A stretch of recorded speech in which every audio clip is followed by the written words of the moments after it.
Processor processor एक CPU central processing unit है जो कंप्यूटर का दिमाग कहलाता है। यह प्रोसेसर कंप्यूटर प्रणाली का सबसे महत्वपूर्ण हिस्सा है। यह प्रोसेसर निश्चित निर्देशों का पालन और डाटा का मैनिपुलेशन करता है। यह संख्यात्मक डाटा की प्रोसेसिंग के लिए अनुमति देता है, अर्थात जानकारी बाइनरी फॉर्म में एंटर करता है और मेमोरी में स्टोर निर्देशों द्वारा उसका एग्जीक्यूशन किया जाता है। प्रथम माइक्रोप्रोसेसर इंटेल 4004 का आविष्कार 1971 में किया गया था। इसे विश्व के पहले माइक्रोप्रोसेसर के रूप में घोषित किया गया था। यह एक 4 बिट गणना यानी कैलकुलेशन डिवाइस था जिसकी रफ्तार 108 किलोहर्ट्ज थी। तब से माइक्रोप्रोसेसर शक्ति एक्सपोनेंशियल रूप से बढ़ रही है। इसके अलावा कंप्यूटर या लैपटॉप खरीदते वक्त आपको प्रोसेसर के साथ साथ मदरबोर्ड दोनों पर एक साथ विचार करना होगा। प्रोसेसर तभी अच्छा प्रदर्शन करेगा जब वह मदरबोर्ड जिस पर वह प्रोसेसर माउंट किया गया है अच्छा प्रदर्शन करे। कंप्यूटर खरीदते वक्त तत्काल निर्णय नहीं लें और अगर आपके बजट लागत में कटौती की जरूरत है तो कहीं और देखने का प्रयास करें। ऐसी कई विशेषताएं हैं जो एक प्रोसेसर के प्रदर्शन को प्रभावित करती हैं। कंप्यूटिंग में मेमोरी और पावर, डाटाबेस विड्थ या चौड़ाई, प्रोसेसर की गति या क्लॉक रेट, आईओ बस की स्पीड या गति, कैश मेमोरी। कंप्यूटिंग में मेमोरी और पावर। एक कंप्यूटर में रैम की वैल्यू का कंप्यूटर की क्षमता पर गहन प्रभाव पड़ता है।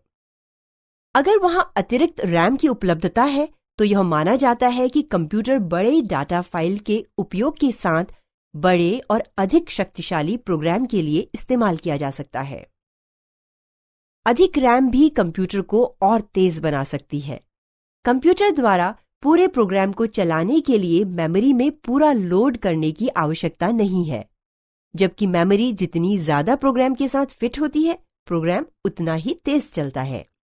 16 MB के रैम वाला एक पीसी माइक्रोसॉफ्ट विंडोज 98 को भी चलाने में सक्षम है, जबकि प्रोग्राम वास्तव में 195 MB डिस्क स्टोरेज स्पेस ले लेता है।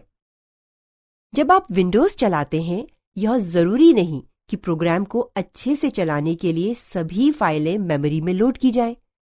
यह केवल सबसे जरूरी भागों को ही मेमोरी में लोड करता है। जब कंप्यूटर को डिस्क पर प्रोग्राम के अन्य भागों पर एक्सेस की जरूरत होती है, यह हार्ड डिस्क पर रैम से अनावश्यक भागों को अनलोड कर सकता है। तब कंप्यूटर में अन्य प्रोग्राम जिसे डाटा की जरूरत है या आवश्यक है लोड कर सकते हैं। इस प्रक्रिया को स्वैपिंग या अदला बदली कहते हैं। हालांकि यह एक सीमित मेमोरी को मैनेज करने का प्रभावी तरीका है, परंतु इससे सिस्टम का प्रदर्शन धीमा हो सकता है क्योंकि सीपीयू, मेमोरी और डिस्क बार बार स्वैपिंग के कारण ऑक्यूपाई या उपभोग हो रहे होते हैं। अगर आपके पीसी में 64 MB या अधिक की रैम है तो आप प्रभावशाली अनुभव नोटिस करेंगे कि माइक्रोसॉफ्ट विंडोज 98 कितनी तेजी से काम करता है, क्योंकि सीपीयू को रैम और हार्ड डिस्क के बीच स्वैप या अदला बदली की बहुत कम जरूरत होती है।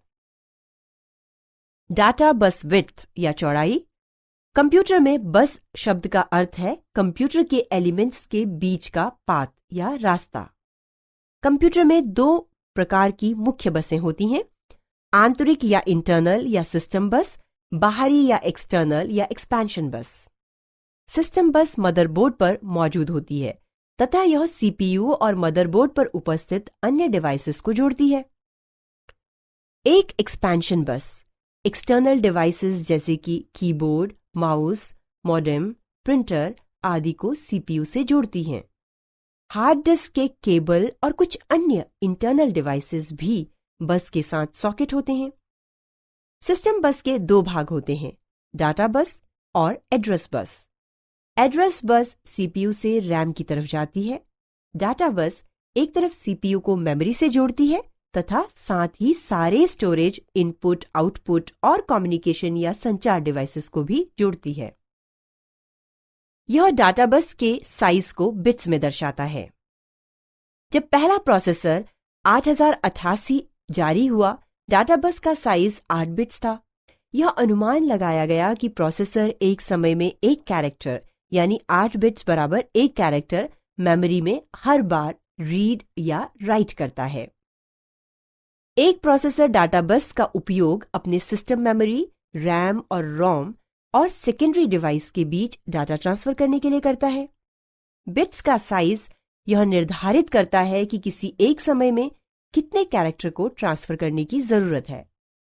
एक 8 बिट्स डाटा बस एक बार में एक कैरेक्टर ट्रांसफर करती है। 16 बिट्स डाटा बस एक बार में 2 कैरेक्टर ट्रांसफर करती है और 32 बिट्स डाटा बस एक बार में 4 कैरेक्टर ट्रांसफर करती है। इसका अर्थ है कि एक प्रोसेसर एक नियत या फिक्स गति पर रन कर रहा है। एक 32 बिट्स डाटा बस एक 8 बिट्स डाटा बस से 4 गुना ज्यादा गति से डाटा ट्रांसफर करती है। प्रोसेसर स्पीड या क्लॉक रेट। इसका अर्थ है कि क्लॉक की स्पीड प्रोसेसर को ड्राइव करती है। शुरुआत में 8088 प्रोसेसर 4.77 मेगाहर्ट्ज के साथ रिलीज किया गया, जो कि प्रोसेसर पर लगाए गए सिग्नल की फ्रीक्वेंसी है। इस सिग्नल को यह जानने के लिए प्रयोग किया जाता है कि प्रोसेसर को डाटा ट्रांसफर करने के लिए कितने समय की जरूरत है। सामान्यतः एक प्रोसेसर ज्यादा तेज क्लॉक सिग्नल के साथ ज्यादा तेजी से ऑपरेशन को एग्जीक्यूट करता है। आजकल पेंटियम प्रोसेसर 200 मेगाहर्ट्ज या ज्यादा की स्पीड पर रन करते हैं, जो कि अपने पिछले रिलीज से सार्थक रूप में ज्यादा है। यह प्रोसेसर यूनिट की प्रस्तुति को बढ़ावा देता है, जो प्रति सेकंड ज्यादा ऑपरेशन करने की अनुमति देता है। प्रति सेकंड ऑपरेशन की संख्या क्लॉक साइकिल से जुड़ी है, जो कि प्रोसेसर पर लागू की गई क्लॉक फ्रीक्वेंसी द्वारा निर्धारित होती है। इनपुट आउटपुट या I/O बस स्पीड।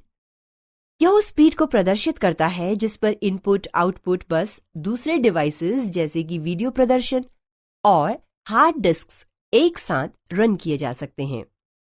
मूल IBM PC ने एक्सपेंशन I/O बस को, जिसे ISA भी कहा गया, 8 मेगाहर्ट्ज पर रन करता था। धीरे धीरे बाद के चरणों में इसे 10 या 12 मेगाहर्ट्ज पर रन करने के लिए संशोधित किया गया। अन्य बस सिस्टम अलग अलग या विविध गति का प्रयोग उच्च और तेज डाटा को ट्रांसफर करने के लिए करते हैं, जिसका अर्थ है प्रति सेकंड ज्यादा डेटा। हाई रेजोल्यूशन ग्राफिक प्रदर्शन, ध्वनि और वीडियो के लिए उच्च बैंडविड्थ बहुत आवश्यक है। मल्टीमीडिया एप्लीकेशन जिन्हें उच्च बैंडविड्थ की जरूरत होती है, ISA बस का प्रयोग नहीं कर सकते। इसलिए इसे PCI यानी पेरिफेरल कनेक्ट इंटरफेस द्वारा रिप्लेस किया गया, जो कि ISA बस की तुलना में तेज है और जिसका डाटा ट्रांसफर रेट बहुत ज्यादा है। Cache memory. जब डाटा रैम और CPU के रजिस्टर्स के बीच मूव करता है, तब यह सबसे ज्यादा समय लेने वाला ऑपरेशन होता है, क्योंकि रैम CPU से कहीं ज्यादा धीमा होता है। इस समस्या का एक तरफा हल है कैश मेमोरी का होना। कैश मेमोरी असाधारण रूप से तेज है। यह हाल में उपयोग किए गए डाटा और निर्देशों को रखता है। जब एक प्रोग्राम काम कर रहा है और CPU द्वारा रैम से डाटा या प्रोग्राम निर्देशों को पढ़ने की आवश्यकता है, CPU सर्वप्रथम यह जांच करता है कि डाटा कैश मेमोरी में है या नहीं।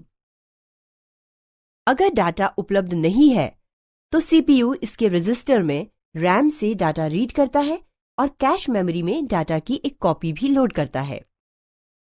अगली बार CPU को उसी डाटा की जरूरत पड़ने पर यह उसे कैश मेमोरी में मिल जाता है और रैम से डाटा लोड करने में लगने वाले समय की बचत हो जाती है। कैश के अंदर जमा डाटा सिस्टम मेमोरी में जमा डाटा की तुलना में CPU द्वारा निर्देशों को तेज गति से प्राप्त किया जा सकता है।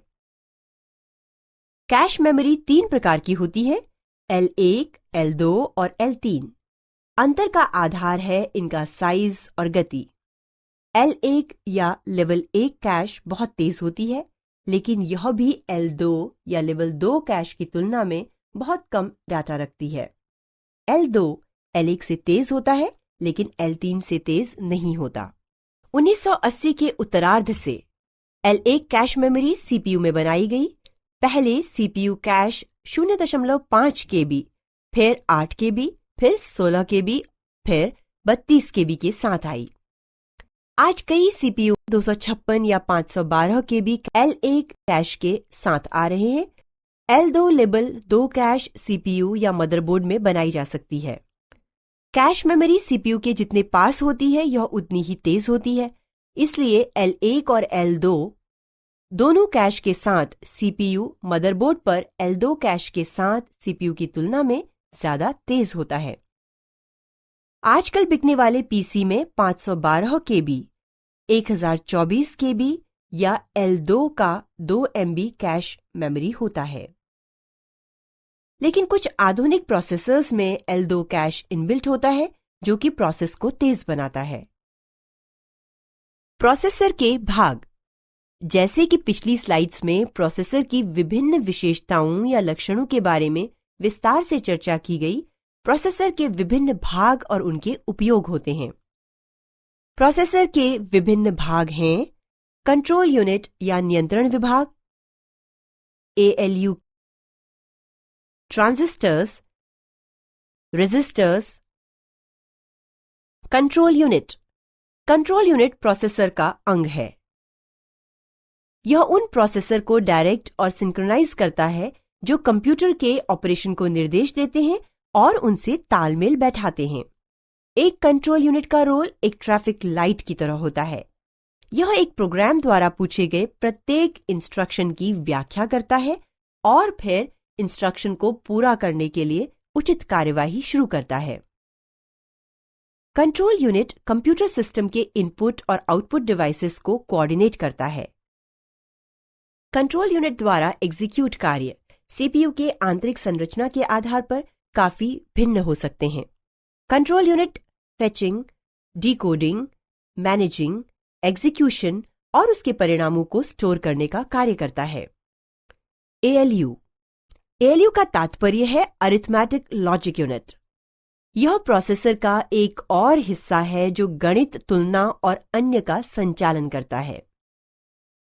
अरिथमेटिक ऑपरेशन में वे जरूरी कैलकुलेशन शामिल हैं, जैसे एडिशन या जोड़, सब्ट्रैक्शन या घटा, मल्टीप्लिकेशन या गुणा और डिवीजन या भाग। तुलनात्मक ऑपरेशन में एक डाटा आइटम की दूसरे से तुलना यह जानने के लिए की जाती है कि पहला आइटम दूसरे से बड़ा है, बराबर है या छोटा है। तुलना के परिणामों पर आधारित फिर विभिन्न कार्य किए जा सकते हैं। उदाहरण के लिए, यह जानने के लिए कि एक कर्मचारी ओवरटाइम भुगतान प्राप्त करता है, तो सॉफ्टवेयर ALU को कर्मचारी द्वारा सप्ताह में किए गए कार्य घंटों में और सप्ताह में नियमित काम के घंटों में, उदाहरण के लिए 40 घंटे, तुलना करने का निर्देश देता है। यदि किया गया कार्य घंटों में 40 घंटों से ज्यादा है, तो सॉफ्टवेयर ALU को ओवरटाइम वेज की गणना करने का निर्देश देता है। ट्रांजिस्टर्स। ट्रांजिस्टर्स एक माइक्रोचिप के वे तत्व हैं जो डाटा कम्युनिकेशन के लिए इलेक्ट्रॉनिक संकेतों को लेते व देते हैं। अगर कंप्यूटर के पास ज्यादा ट्रांजिस्टर होंगे तो चिप ज्यादा तेज काम करेंगे। कई आधुनिक माइक्रोप्रोसेसर्स में लाखों ट्रांजिस्टर्स को एक साथ ही एक समय पर सभी जानकारी व निर्देशों का एक बड़ा कम्युनिकेशन स्थापित करने के लिए इस्तेमाल किया जाता है। सीपीयू ट्रांजिस्टर के प्रकार के अनुसार सीपीयू ट्रांजिस्टर के टर्मिनल्स के विशिष्ट नाम होते हैं। एक साधारण बाइपोलर ट्रांजिस्टर के टर्मिनल्स को कलेक्टर, एमिटर और बेस कहते हैं। बेस पर लगाया गया करंट या वोल्टेज कलेक्टर से एमिटर तक जाने वाले करंट के बहाव या फ्लो को प्रभावित करता है। ट्रांजिस्टर के बेस पर लगाए वोल्टेज को कलेक्टर से एमिटर तक जाने वाले करंट के बहाव को चालू करने या बंद करने के लिए इस्तेमाल किया जाता है। रेजिस्टर्स। एक प्रोसेसर जिसमें छोटे हाई स्पीड स्टोरेज स्थान होते हैं वह रेजिस्टर कहलाते हैं और ये अस्थायी रूप से डाटा और निर्देशों को होल्ड करते हैं। रेजिस्टर उन निर्देशों का एक छोटा सेट है जो एक प्रोसेसर द्वारा निर्देशित होता है। वर्तमान प्रक्रिया के बाद या निर्देशों के प्रोसेस होने के बाद यह नॉलेज माइक्रोचिप पर विभिन्न स्थितियों या स्थानों पर बांट दी जाती हैं। यह कुछ रजिस्टरों का उपयोग निर्देश देने के लिए और कुछ का उपयोग जानकारी को स्टोर कर काम करने के लिए करते हैं। ध्यान रहे कि यह सब कुछ सेकंड के एक भाग या फ्रैक्शन में ही होता रहता है। रजिस्टर के फंक्शन में फेच्ड निर्देशों की लोकेशन को स्टोर करना, कंट्रोल यूनिट द्वारा डिकोड दिए गए निर्देशों को स्टोर करना, ALU द्वारा गणना किए गए डाटा को स्टोर करना एवं गणना के परिणाम को स्टोर करना शामिल है।